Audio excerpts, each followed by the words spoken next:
a little bit back. That's going way back, but yes. A little bit back in the time of mythology and beasts. In the time when you Long ago, yes. as a model. Oh, I gotta go back further. Because that was start of your career, right? Like. Kind of. I mean, well, I had a double major at university in business, and then I had a minor in drama. I knew I wanted to be an actress since I was 11 years old.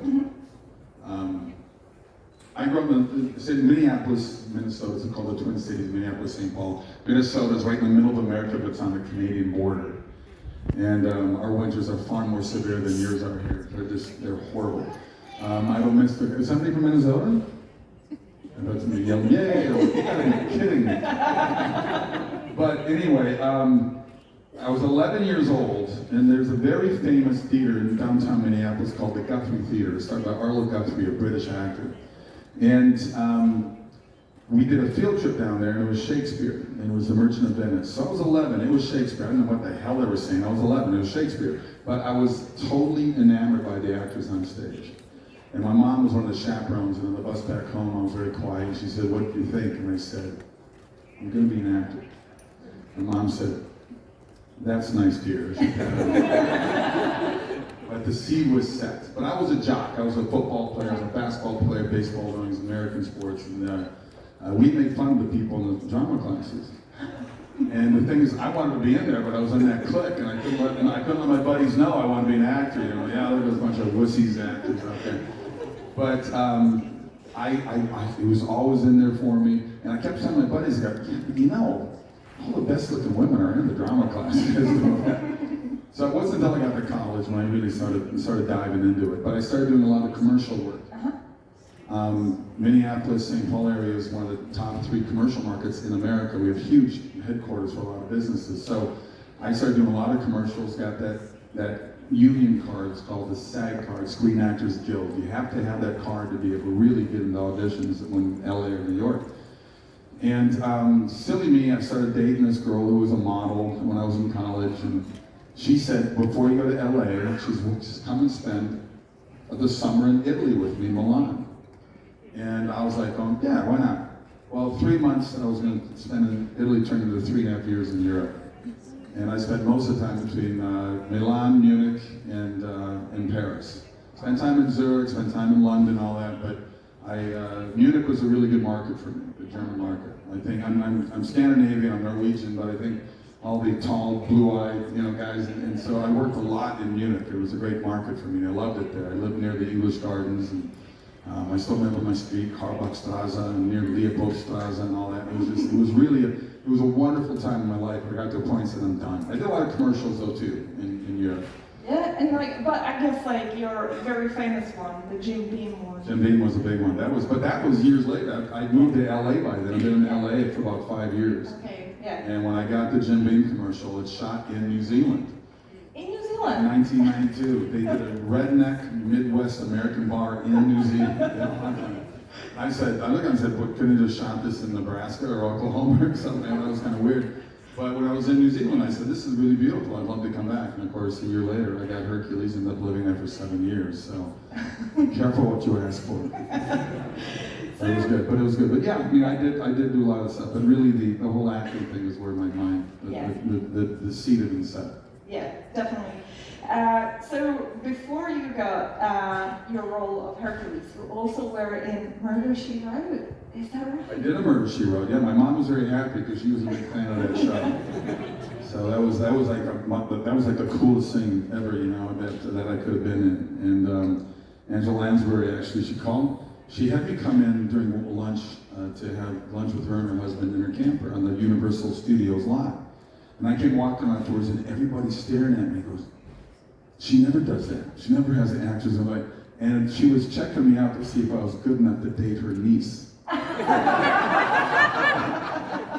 I had a blind date with her niece, but there was really no chemistry there. But I thought it was kind of funny that she brought me in and she was sussing me out to make sure that I was okay to be with her niece. And it was kind of funny. I guess she wasn't a good detective in the end. Well, there was just no chemistry. Yeah. I mean, these things happen. Blind dates, I don't know. They don't always work out too well. I also read in your book that you had you had a lot of auditions, and at one point they were looking for Kevin Sorbo type. I did very well commercially. I know I'm one of the few people that moved to LA to pursue an actor's career that never had to work another job. I didn't have to bartend or wait tables or do any of that stuff. I shot over 150 commercials.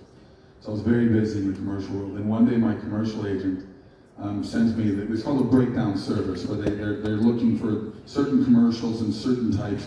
And all of a sudden they said, we need a Kevin Sorbo type. And I was going, that means they're done with me. They've used me up right now, but we want someone that's kind of like him, but not him. So I realized, I said, wow, I hope I get something else pretty quick. So, but the last couple of years before Hercules, actually, things were working pretty well for me. I do 2 pilots that I had the leads in. They didn't get picked up. People remember Tom Selleck and Magnum PI. Well, he did 7 other pilot shows. We had the lead that the show never got picked up. So you go through those stages, but I realized that I was starting to get really good parking places when I went to Universal or Paramount or any of the studios. So I knew that my name was getting out there and things were starting to happen. So it was good, and I had a lot more confidence at that time, and I said, if they don't pick me, it's their loss. Because you can go crazy, because there's a lot of rejection. There's a lot of rejection in the industry. You're going to get a lot more no's, you're not right. There's always reasons they look at you, you're too this or too that or whatever, we don't want you. You're not Kevin Sorbo. I know, but you got to get used to that, because that's part of it. You got to I tell people all the time, use failure as a positive thing, not a negative thing. You can learn a lot by failing in life. I think too many people give up too easily in life. Yeah. I know it's corny. If you got a dream, then follow the damn dream. Nothing's going to be easy. I tell people I'm a 13-year overnight success. So that's how it works for me. So, okay, let's go to Hercules. How was it? How was the audition process? Because they auditioned 2,800 actors. Well, I found out afterwards it was that many. That's crazy. And they went all over Canada, all over America, and I got on the last 3 guys on the 7th callback after the 2.5 months. And I said, just make up your bloody mind. Who do you want? And the last audition went very well. It was actually very funny, because they had each guy that, we're not in the room with them. We're in a room like this, with a lot of suits, a lot of powerful people from the Universal Studios, men and women, that decide what goes on TV and what does not. And they ask you to take your shirt off to make sure you're, going to be good enough to be, can you play the role? Because they wanted. When I first got the call, I told my agent, I said, I'm in good shape, but they're going to want some big steroid dude. Not that Schwarzenegger or Lou Ferrigno took steroids. They said, no, they want an athletic guy. They want a decathlete type of guy is what they wanted. So, it's true, I saw the other guys, everybody was athletic when I went to different auditions. So, 3 days after the audition, they gave me a call, and I got the role. It was going to be 5 tour movies. That's all it was going to be. A year down in New Zealand, but that was great for me and very exciting, because it was a big break, and it was going to be. By the 3rd movie, the Universal said, "We love this. We're going to make it a series." So it just took off. Oh, that's great. But also, when you got the script, I read that you didn't like it in the beginning, that you had to do. Wow, where'd you find that out? You wrote it. I'm sorry. It's true. No, to me, it was almost too dark. And I thought it was weird for a Sam Raimi, show, because Sam Raimi with Evil Dead was always quirky and funny humor and could be very bloody and everything, but still.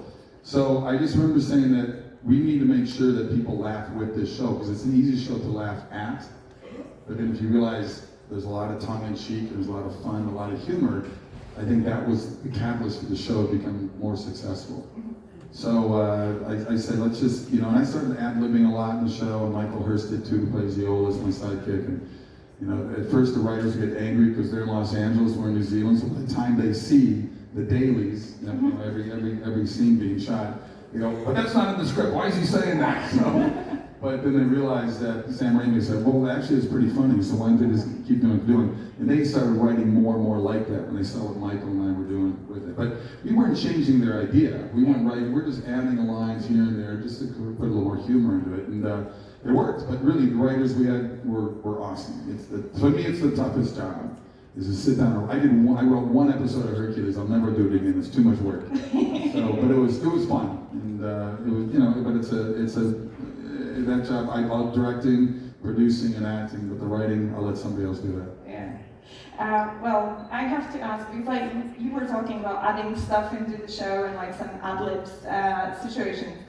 You know, your very famous line, disappointed. Yes.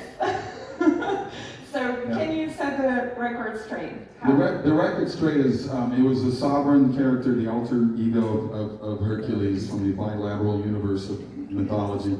And I end up in Hercules' world. And I say, wait a minute, this isn't my world.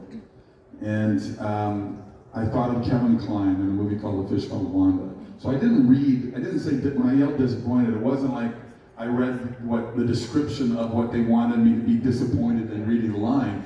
It was Kevin Kline in A Fish Called Wanda. If you've never seen it, I highly recommend it. Very funny comedy. And I just yelled out disappointed, and it took off. And now it's been like 30 million memes have been made of it. So it's kind of funny. It's just, but to me that's interesting because they usually get asked that pretty much every con I go to. Yeah. And people at the table already, at the autograph table, have asked about it too. So it's just kind of funny how things can get their own momentum off of the wrong reasons, which is fine. I think it's pretty fine. So, do you want to say that you're a little bit disappointed about it? I'm just a little bit disappointed! Put down your phone.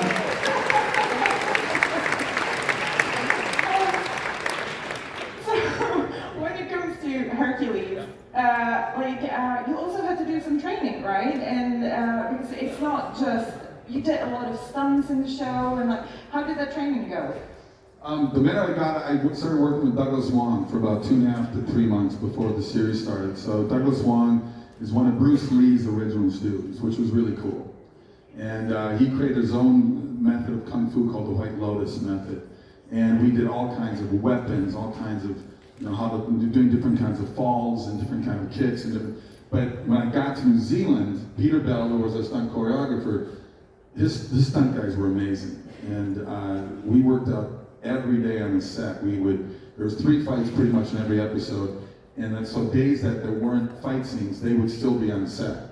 So I rehearsed the scene here, I'd go over there while they're setting up cameras and lighting, and then I would rehearse for an hour over here. We'd go through the whole fight over and over again, because it's a dance. Because there were scenes where I had to fight 12 guys, and I would have maybe 3 moves with each guy. Well, the stunt guy's got to memorize 3. I had to memorize 36 different moves. And but it became a challenge, and it was fun. And I did easily 90% of my own stunts because my ego said that I could, and I enjoyed it. And it was just fun, and I think that's one of the things that show us a success too. Because I look at some of these fight scenes in these big $300 million budget movies, I go, hell, we had better fights on my TV series than this big movie had. So I had what Peter Bell did and what his stunt guys did. They were amazing, and it was fun. And to me, it was part of me playing sports again in a way. That was the athletic part, right? Since I was out of that world. When it comes to injuries on the show itself, did it happen during the stunts, or you guys really coordinated? I got hit. I was spraining stuff and getting stitches. And the worst one was fighting my own co-star, Michael Hurst. When we had at the end of season 2, we had a 3-show arc of Xena. Because they didn't know if they wanted to do the Xena series yet, but they wanted to give it an introduction on Hercules to see if they were going to spin it off in our season 3, would have been their season 1. And I had a hard time with this, that Xena was able to turn Aeolus against me. With the writers, I fought that. I said, that's BS, guy. I don't buy that he would, we've been lifelong friends, and one time, having sex with her once is going to make him turn against me. But, so we had to do this fight scene, and we rehearsed it a number of times, and there was one move I didn't like, where I do this 360 spin, and I get low, because Michael's shorter than me. Michael's like a foot shorter than me. So I had to get down really low, and he's supposed to, whenever you do stunt fights, you're supposed to look at the person, you're supposed to make sure you know where they are. If you watch Jackie Chan, any of those guys, before they do the kick up and through, they eye up. It's to make sure they know where you are. And Michael has his eyes closed and hits me in the back of the head with a sword. And I ended up waking up in the hospital with a concussion, 13 stitches in the back of the head. And he was bragging about how he's the New Zealand fencing champion. I go, well, if that's what it takes to be a fencing champion in New Zealand, you suck. But he gives me a whiskey that I don't even drink. I said, here's a sorry. I said, at least don't give me Jim Beam, give me Crown Royal. Give me a Canadian smooth whiskey. I like the Canadian whiskeys better. But yeah, it was, there's pits and perils, but it was still fun. I mean, I enjoyed doing it. Michael also directed some of the episodes. Like, how did it went? Because like he was your co-star, and suddenly he's in this different position. Well, I started directing first. Okay. And I think because I directed, because I went into Universal Studios during one of our breaks, because I was down there 10 months a year for 7 years. And so when I came back to America, I would do like a month of publicity, going on the talk shows and magazines, newspapers, or whatever, interviews. And I had 1 month to myself, just to veg out and golf every day and just sort of, feel better again. But so I went and asked Sam Raimi, the guys, I said, I want to direct an episode of Hercules. And I thought there'd be a fight, and he said, yeah, go ahead. And I went, well, okay then, I'm going to go direct one of these things. I was kind of shocked that it was so easy. And then Michael asked me, he says, do you think they'll let me direct? And I said, I don't know why not. He's directed plays all his life. He's a very smart guy. And so he started directing as well. I mean, we did one episode where he was the Widow Twankey, if you remember the Widow Twankey. He's dressed up in blue hair, and it was based on his mother, actually. And it was so funny with these fake boobs, and he's got the wig off and all his makeup on, and there's a great shot of me just looking at him, just sort of laughing while he's trying to direct me, because it was hard to take him seriously. But like Fancy Free was a ballroom episode. We had a ballroom fight scene, and that still is one of my most favorite episodes. And for the first time in like 5 seasons, I was wearing a different outfit other than the leather pants. I think Zena got to wear something different every episode, so I'm going, give me a couple of different outfits, Yeah. So I finally got to wear something different, which was fun. But Michael, a very good director, very good director. He went to direct a couple of other, I think he worked on a number of stuff after that as well. I know they did Spartacus and things like that, so we keep in touch. He's still a stage guy. He loves the theater. Yeah. So Hercules was also important for you because you met your wife there, right? I did. It was a great dating service for me. Every episode of The Pretty Girl I got to work with. So I met her though, and the very first day it was tough. I said, this is over for me, because I'm pretty good at, I know my marks, I hit my lines, all that stuff.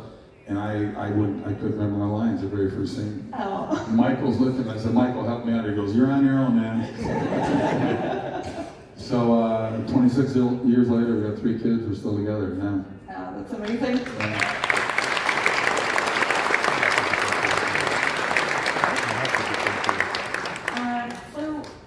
This is not your first time in Czech Republic, because you were also shooting Kull. And that was mainly in Slovakia, also in Czech Republic. How was the shooting? Like, I know, you had the health problems afterwards. That was afterwards, but I mean, it was. I was excited. It was my first big budget movie for Universal Studios. Universal owned the movie, and they also owned the series, so they gave me an extra about a month off from Hercules filming, because we shot some up here, we shot most of it in Bratislava, and we shot about 3 weeks in Croatia. Mm-hmm. So it was a really cool experience. I mean, it was a lot of fun to do that. And I got my son, my oldest boy's with me, he's 22, and we were walking over St. Charles Bridge, and I said, in the movie Mission Impossible, this is where John Voight fakes his death. So it's neat for that. I mean, the history, I love history, guys. When I was in college, high school, I took Russian studies, I took Far Eastern studies. I really I love the history. And living over here for 3.5 years, I did travel a lot. And it was great for me to get to Norway. I'm 2nd generation Norwegian, so I got to see relatives that I've never met before, when I was traveling over here. So it was a lot of fun. And just to walk on your streets here at these little cobblestone, these brick streets that I know are like 700 years old or something, it's pretty cool. Yeah, it's pretty cool. That's when you kind of wish you could time travel and see what it was like back then, because America wasn't even discovered yet by the Western Europeans by that time, So it was. It's pretty cool, the history in this whole continent here. So I have actually kind of follow-up question here from the audience. All right. Which is, have you ever tried any typical Czech food? I don't know, it'd be typical. Like, it'd be, I mean, I've had food here that wasn't typical in America, so I figured it must have been Czech food. But I'm a Midwestern guy, so I'm like a meat and potatoes guy. Give me steak, give me chicken, give me potatoes, I'm a happy guy. I'm horrible at vegetables. I mean, I like a good Caesar salad, but I'm not the best vegetable. So I have a drink, a green drink that tastes absolutely horrible, so I figure it's got to be good for me. Well, Czech food is mostly pork, a lot of pork, so if you like pork, I do like you'll be pork. happy. And also, I noticed that in Slovakia as well. yeah, and like fried cheese. That's what we have here. Okay. Fried cheese is kind of big, sort of in other diets. I think they have that in Chinese diets and things like that. Yeah. But the pork is everywhere. It was very interesting in Bratislava as well, because I'd order chicken and there'd be pork in the middle or something. And we're traveling through the countryside, and we shot further in along the Tatra mountains over in Poland. And I said, do you guys notice everything's got pork in it, but I can't find any pigs on these farms? We're driving. So where the hell are you getting your pork? But no, I love bacon too. Give me bacon. Okay, so can we talk about your health issues that you had after Kull? So like, because it was very serious, right? Like, yeah, it was bizarre. I mean, I was getting, like I said, doing most of my own fights. I was always getting sprains and cuts and bruises, and I just blew it off. But in this particular case, my arm was killing me. My fingers were numb and cold. I couldn't figure what was going on. I went back to America to do some publicity on the movie Kull in between season 5 and 6 of Hercules, and I was on the East Coast. I don't know, did you guys ever get David Letterman? He was a big talk show in America. So I was doing that on the East Coast. My arm was killing me. They sent a doctor to my room. His name was Dr. Die. And in America, D-Y-E would be like dyeing your clothes or something. Yeah. But seriously, change your freaking name. You're a bloody doctor, you know. So, but he said, I think it's cardiovascular, you should get it checked out. Yeah. So I went to see my doctor back in LA, and he found a lump up here, and they wanted to do a biopsy on it. Before the biopsy, I went to see my chiropractor, and I'm laying on the table, and the voice in my head said, don't let him crack your neck, which was weird, because he's never cracked my neck. I know chiropractors do it all the time. I don't like my neck cracked. I haven't had my neck cracked in years. And he knows that. 8 years I've seen the voice, don't let him crack your neck. Over and I thought this is so weird. Well, he cracks my neck. And where that lump was this way, he cracked it to the left to right. That was a aneurysm that had been spitting blood clots for months into my arm. And neurologists call it retrograde flow. And for a second, the blood flowed backwards. It sent 4 clots. I suffered 4 strokes. Obviously, I could have died instantly, could have been in a wheelchair the rest of my life. The strokes went to my vision, they went to my balance, and went to my speech. My speech luckily came back reasonably quickly, and I worked hard to get that back. I still have a 10% loss of vision in both eyes, but it was 50% at one time. I did eye exercises called the Alexander technique. Some people may know what this is. That helped me a lot. But the balance issues were huge for me, and it took me 4 months to fight to learn how to walk and balance again. It was weird. It was tough on the ego as well. And it took me 3 years to fully recover. You can see in the last 2 seasons of Hercules where I'd lost a lot of weight because I couldn't keep the weight on. I wasn't able to really lift heavy anymore. And it was a battle. And I wrote a book, it's called True Strength, My Journey from Hercules to Mere Mortal, and I'm nearly dying saved my life. And I didn't want to write the book. My wife made me write it. She said it's going to help a lot of people, and I'm amazed she was right. I waited years before I finished the book. It didn't come out until 12 years ago. And all of a sudden I started doing stuff I never thought I'd be doing, speaking events. And I've been I do about 12 to 15 speaking events around the country and up to Canada all the time now, and it's been interesting. It's been a great sideline job for me. It's not something I said, I just wanted to act. And so, I'm here, you're stuck with me, I'll die another day. Well, we are glad.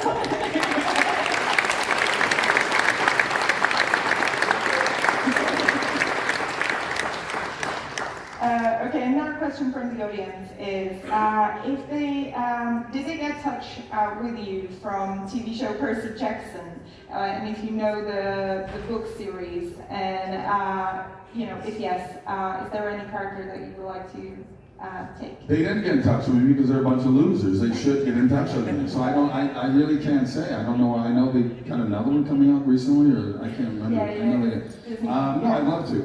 Look, I thought Lord of the Rings should have put me in some of the stuff. I mean, all of my crew from Hercules went on to Lord of the Rings. Peter Jackson used to come on the set to see the crew's developing. In fact, by the third time the Academy Awards were on for the third Lord of the Rings, he invited me to the Oscars, and the after party he said it was your show that created the industry in New Zealand. That's a lovely compliment. They gave me one freaking role in Lord of the Rings. And I saw Lord of the Rings, and I know you did too. And did you notice there were more than one actor in Lord of the Rings? You had room to throw me on there, dude. But you didn't do it. So Peter, you owe me. All right, yeah, so we have a question from the audience, sure. Hello, sir. I would like to ask you if you have some favorite mythology story that isn't Hercules. Favorite story? From mythology, like Greek mythology that isn't Hercules, or...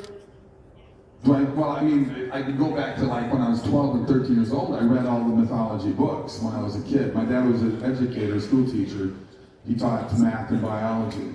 And for me, I was an avid reader, and I read all those things. So to end up playing Hercules years later was kind of weird, and it was pretty cool at the same time.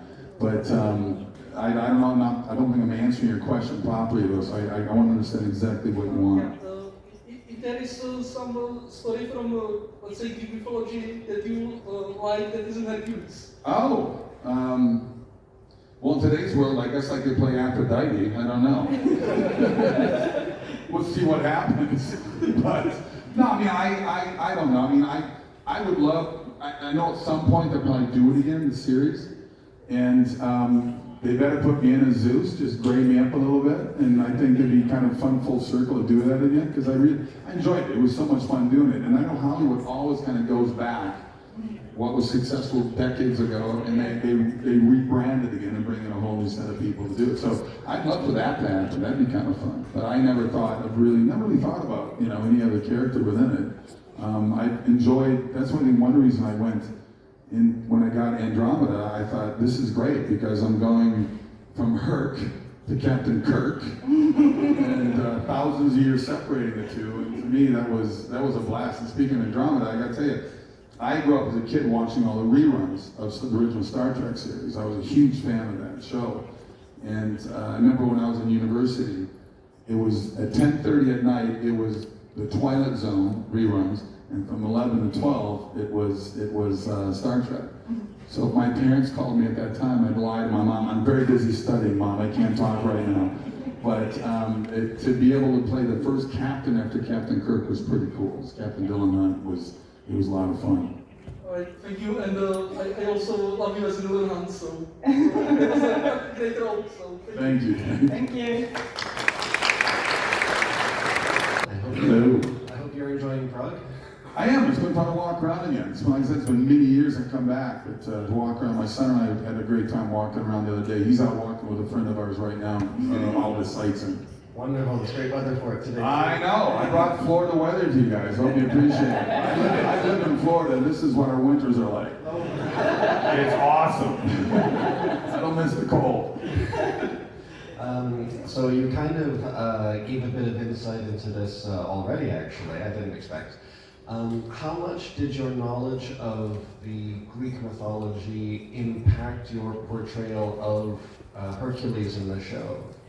Do you know what was amazing? What they did with all the humor and all the action and all the stuff they did. They really did, the writers, and Rob Tappert, Sam Raimi, all those guys really put the effort in to follow mythology. You didn't have to be perfect down because they wanted to make a show that was entertaining. I mean, if you look at mythology, those guys are pretty screwed up, man. I mean, they're all having sex with everything, and it was kind of crazy. But this was Hercules light. This was the light version of it all. But they would follow the stories, and that was cool. And it brought back memories for me as a kid reading mythology. But it was. I think if they redid it, especially much darker shows now, they'd probably make it pretty dark. I think it'd be a different type of show. More like God of War sort of thing. Exactly, yes. I gotta tell you, when I did the God of War and the third version of that, there's the Comic-Con, but it's called Gen Con in Indianapolis, Indiana, which is right in the breadbasket, middle of America. These guys, I must have signed 500 of these DVDs a day. The lines went for miles. These guys could give a crap about Hercules. They were gamers, and they were, to me, they'd come up, dude, you were awesome in this. I'm sorry I had to kill you, but it was so cool. Well, these guys are hardcore gamers.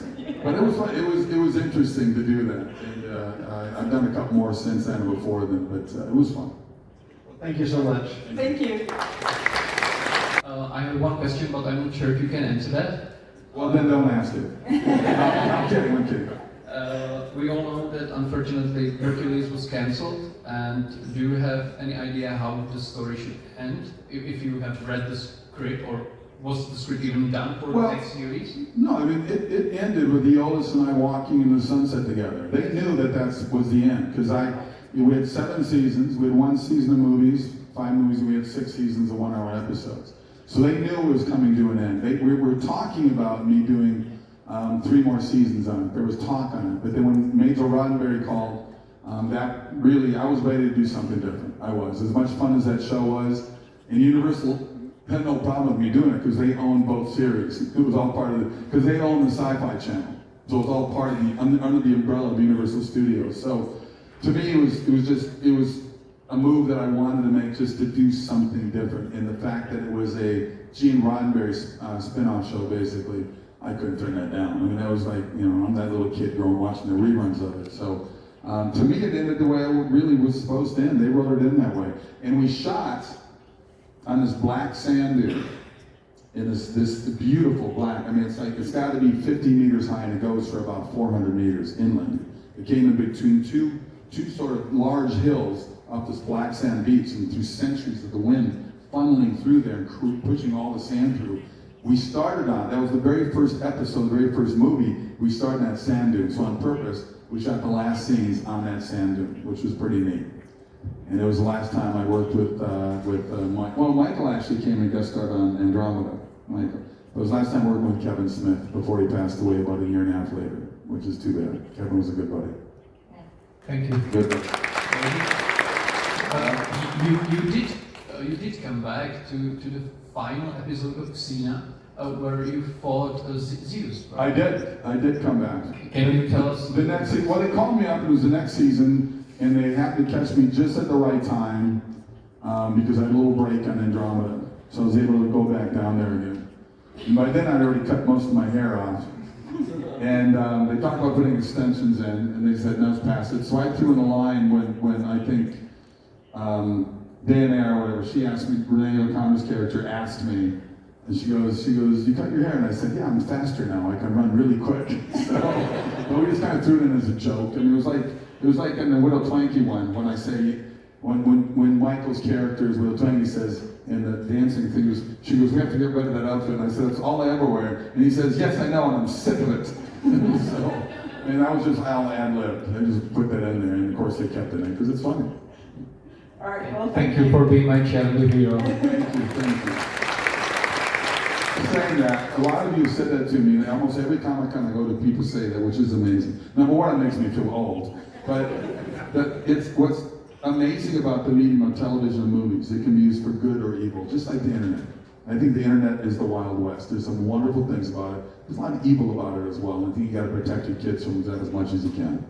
But what's amazing about that show is every movie that I've done, cast members, I get so many people, cast, other side of the camera, come up and say, I got into business because of your show. I became a stunt guy because of your show. I started working out and lifting weights because of your show. And that was cool. Because sometimes you don't think about it that way. But you realize that this has a positive influence on so many people that I get goosebumps. It's kind of neat that you have that you can have that reaction to playing that guy. Because I look at that and I go, I know that's me, but that's a different me. I'd like to be in my 30s again. It was great. But it is such a wonderful feeling to think that it's a positive impact on so many people. I was at one of the first Comic-Cons I ever did. I was at a Planet Hollywood in Las Vegas. It was probably, because I could only do maybe 1 or 2 Comic-Cons a year back in the 90s. They weren't as big as they are now, but they were still big. So I was at Planet Hollywood, and there was 4 generations. There was a great-grandmother, a grandmother, the daughter, the mother, and then the daughter. And it was like from 4 years old to 94 years old. And the little 4-year-old girl was sitting at the table, and her head's right there. And she looks up at me and she says, "Come here." I leaned over. She put her little tiny hands on my cheek. She says, almost crying, she says, "You're my hero." The 94-year-old grabs my cheek and says, "That's older babes think you're hot too." And I wish I had that recorded. It was pretty cool.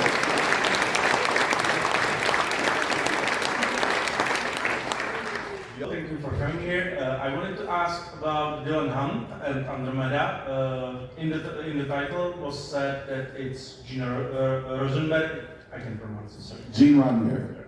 Yes. You're doing fine. Thank you. And now that we have final season of Star Trek Discovery, which took in their 3rd season kind of a same route to the future where the Federation of Coalition of Planets fall apart. What do you think, as an actor and later producer on Andromeda, they should done that you did, or they shouldn't do that you did? I don't know if I follow that. What I'm asking to compare this Star Trek Discovery and Andromeda, because the core idea is similar. Really? Well, they. I haven't seen the other shows. So Okay, I don't know. I'm out. But if they're copying my show, I'm flattered. Basically, yes, they traveled to the future, and They have a slipstream thing as well, or what? something similar. For some reason, the hyperdrive went out, Okay. and they are experimental ship that has different kind of drive, and they are the only one who can travel the universe now. Oh. So I wanted to ask Compared to history shows. of your Right. on your experience in Andromeda. But- What would you do differently now, looking back, or what are you most proud of in Andromeda? My crew was awesome. We had such a great crew to I work meant with. story once. Well, I know. I'm just saying, that's just the people I work with. I don't know if we do something different. Andromeda was set thousands of years past Star Trek. So one of the first Comic-Cons that I did an autograph because of Andromeda, I had Patrick Stewart on one side and I had Bill Shatner on the other side. And I'm about 8 inches taller than both those guys. And I remember standing up looking, I said, "Do you realize that my captain could kick your captain's asses? You guys would stand no chance against me." And the ship, the Andromeda ship, would have taken care of Enterprise pretty quickly. Because of technology, just because we're thousands of years in the future. But I don't know, I had a problem. They got rid of our showrunner at the end of season 2, and they replaced another showrunner. And this is something that the studio did a lot, and I didn't like that. Because I liked the guy that we had running the show. I didn't want to do like another Hercules type of show. I wanted this to be where my character could die. My character, there's more drama, there's more at stake in that. I think it makes it more interesting for people to be able to relate to it.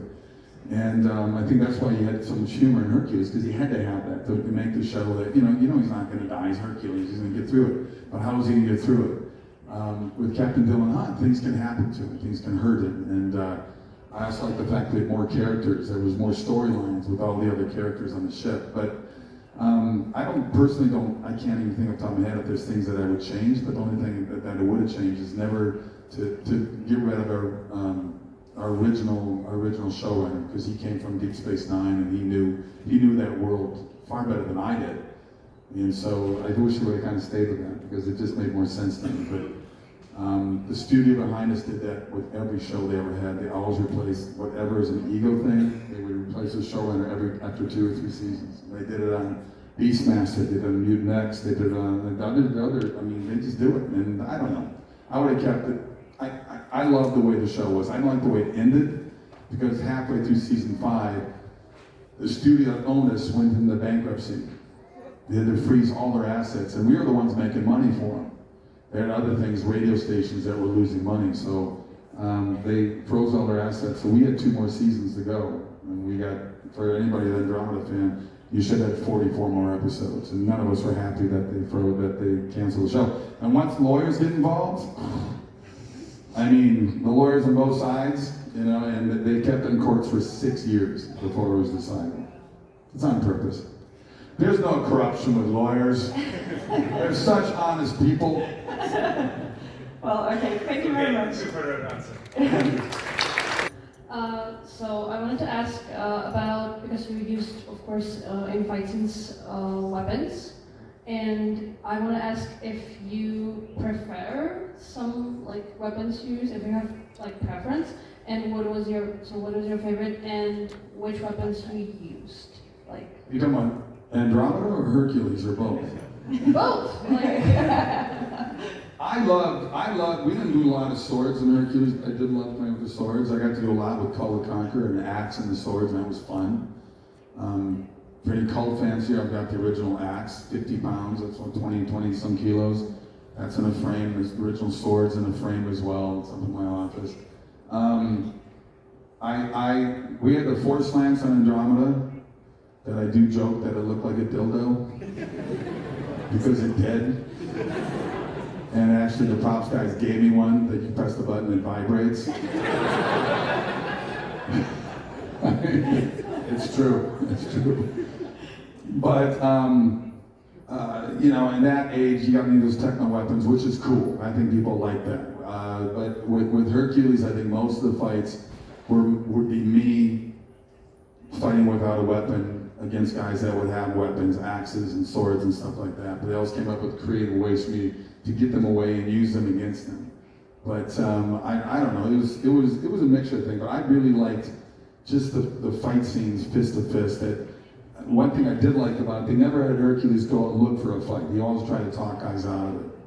But it gets to a point, and there's a great scene with the Terminator, with a female Terminator, where I said, I don't fight women, and she throws me about 100 meters.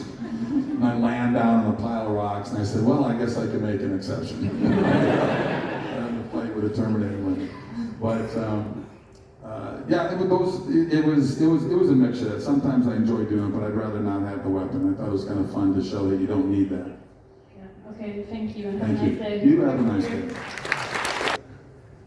First of all, thank you for mentioning a fish named Wanda. I think it's such a rare to like meet actual person who knows the movie. And if they know Kevin Kline's performance, they know you nailed it. And I wanted to ask you, what's your favorite role that you've ever made? Well, it's going to be Hercules. Because without that show, I wouldn't have got Andromeda. I wouldn't have everything else that's followed it. I mean, I've done other movies that I love. I've shot over 80 movies. Not all of them are good, but most of them are pretty good. There's 12 that really stink. But, you know, it's kind of funny. Sir Michael Caine, I'm sure many people know Michael Caine. He's been in many movies. He's won many awards. He was in Jaws 3D. And the interviewer asked me, Sir Michael Caine, you've won Emmys and Golden Globes and Oscars. Why would you do Jaws 3D? Did you even see the movie, sir? And he said, no, but I saw the house it built me in Spain. So we all have bills to pay, so sometimes you take a movie that, well, I mean, a lot of these movies that didn't turn out the way I thought to turn out, there's a lot of reasons why that happens. But normally, if I take a role, even if it's for me to guest star do 1 or 2 days, maybe a friend of mine's directing it, you don't know what's going to come out crappy, because I'll read the script and go, it's a nice little story, I'll do it, you know, and then it comes out bad. But most movies I've been involved with, I've been very lucky to be very proud of them. And just so you know, I mean, I've had people walk up to me, they don't think I did anything since Hercules, and I go, well, I did 5 years on another show, and I've shot over 80 movies, but I've actually got 4 movies that are in post-production in America right now, and 3 documentaries. And those will come out sometime this year or next year, and then I've already shot 2 movies this year, and I got 3 more lined up, so I'm staying busy. My hero is Clint Eastwood. He's in his 90s and still directing. I'm not ever going to retire. They're going to have to take me out one way or another, but I love what I do, and I think it keeps me young, it keeps me going, and I'm going to keep making movies. That's good. Thank you very much. Last question. I want to thank you for speaking out against cancer culture. I think it's much more hot in America and Canada than is here. And I just wanted to ask you, like, how do you view that? Like, if it's Well, it's weird to me. It's insane to me that we're doing this. I mean, you know, our First Amendment in America is freedom of speech, and we're taking freedom of speech away from people. And that's weird to me. I don't harbor anger towards somebody who has a different opinion than me. You know, if you believe this and I believe that, let's have a talk about it, let's have a debate about it. I don't get angry about it. We have so much anger and hate out there. And it's weird, you know. I mean, Facebook took me down 3 years ago during COVID because I was posting the truth. Every time I was posting conspiracy theories, now every doctor that was on this side has jumped to this side and saying, yeah, okay, I guess you guys were right. You know, so I posted on Twitter, back when I was X to Elon Musk, I said I need more conspiracy theories because all of mine keep coming true. But we need, to me it's like, I'm a live and let live guy. If you have a different opinion than me, fine, let's have a debate. Just because you yell louder doesn't make you right. You know? Thank you, All right, thanks. At the beginning of every Andromeda episode, there were like these quotes that I kind of still remember some of till this day. Do you remember some? I mean, like, were you? I don't remember one of them. I know what you're talking about. Were you aware of them? Like, Oh, definitely aware. What they were? Yeah. Definitely aware. I thought it was great that they put that in there. I thought it was interesting. It's just like at the end of every episode of Hercules. They'll have a disclaimer at the very bottom of it, you stick around for it, you know. There were no centaurs that were hurt in this filming, you know. And so I love stuff like that. But you know, that was sort of an homage to Star Trek, where you go Starlog, blah, blah, blah, blah, blah. And they would do that at the very beginning, and you had to read it to see it. But I thought, you know, why not? Why not do that? Or put a quote from some futuristic, and sometimes they use people from the past. They put an Abraham Lincoln thing in there, or whatever, or a Mao Zedong, or whatever it may be. They would just throw that in there, and I thought that was pretty clever of them to do that. My favorite one is spiral, spin, ride a whirlwind. Knowing when the drumming stops, there will be no second dance. Very good. I remember that when you say it. See, Yeah. That's pretty good. Yeah. It's applicable to everyday life. Oh yeah, and I wouldn't have remembered that until you said it. Thank you so much. Thank you. Thank you. Můžeš i česky? I will translate for you. I figured that out. Prosím. So you were his favorite hero when you were playing Greek god, and I don't want to miss anything, but like right now he's very inspired your life that you live right now, and his question is how is it to live Christ's life, like life of Christ? Well, I've been a Christian my whole life. You know, I've got atheist friends, like I talked about earlier, cancel culture. We're still friends. Mm-hmm. I've got agnostic friends. I've got friends of all different walks of life. We get along just fine. Mm-hmm. I don't push and say you're wrong, and they don't push and say I'm wrong. We still get along. We go golf. We have a beer. And we have a good time. So I'm probably not a great Christian because I'm certainly not perfect in any way. I've screwed up so many times in my life, and I believe God has forgiven me. I think the biggest thing all of us have, if we do stupid things in our life, we have a hard time forgiving ourselves, whether you have religion or not. You go, why did I do that? That was so stupid of me to do that. And I think that's just part of life. So I do a lot of speaking, whether it's religious or not, and it just depends on who wants me to come and talk. But it's been very interesting for me to see the response from people. And it's unfortunate that I think we live in such an angry world right now. I don't understand it. I think a lot of it comes from our governments. America's government sucks. Canada has their problem with their prime minister and stuff like that. And you saw the weapon every government loved to use on us during COVID. Fear. Fear is an amazing weapon to make people believe something. Even I was talking to somebody here earlier today, and he said, I never understood this term, but I love it. Sheeple. And what's sheep and people together? Because people will just follow whatever people tell them to do. We're all individuals. You have freedom. You have to enjoy your freedoms and fight back against those freedoms in a peaceful way. You don't have to fight back in an angry way. But it's a battle out there, and unfortunately, we have to fight it. Otherwise, they're going to take control. Because I know in America's government, they want total control of our lives from cradle to grave. I think what America's government is doing against the people now is far worse than the British government was doing. British monarchy, we had a revolutionary war with 2% tax. from the British back in the 1700s. You've got to work in America all year long because they will take 7 months of those 12 months of your money, but they'll let you have 5 months. We'll let you have those months so you can try to have an existence off it. So to me, I'm always willing to have the conversations and just say, why are we doing it like this, or why are we not doing it like that? Because there's a lot of common sense that's just gone out the window, I think. And we need to not be afraid. There you go. Sorbo. Good afternoon, I don't know your name. My name is not important. Yes, it is. What is important is my question. You already mentioned that you take movie making as a business and you don't necessarily like the end products all the time. I want to ask specifically because I'm a quite of hardcore creature feature horror movie fan. What do you specifically think about the movie Piranha Sharks that you were featured in?